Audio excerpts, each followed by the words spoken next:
Keaslian ijazah Presiden ke-7 RI Joko Widodo dipertanyakan, salah satunya karena memakai kacamata pada foto. Hal ini berbanding terbalik dengan sekarang yang tidak memakai kacamata.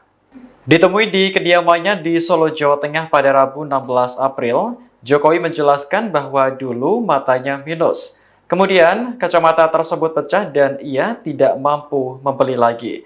Namun Jokowi tidak menjelaskan secara detail soal berapa minusnya dan kapan pecah.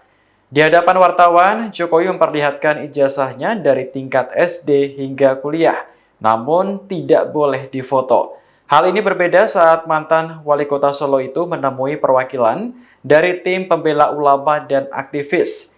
Ia enggan menunjukkan ijazah aslinya, kecuali ada perintah dari pengadilan. Jokowi menekankan bahwa Universitas Gadjah Mada, tempatnya berkuliah dulu, sudah memberi penjelasan yang gamblang.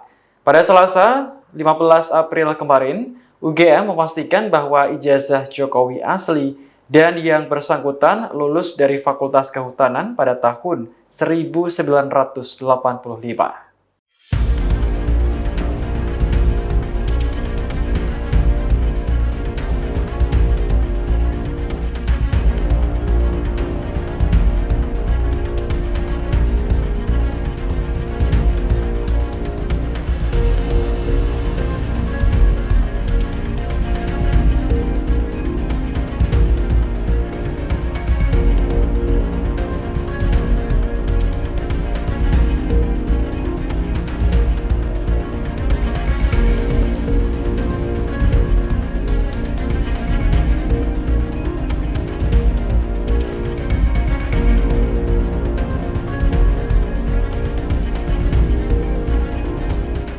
Download Tribun X sekarang, menghadirkan lokal menjadi Indonesia.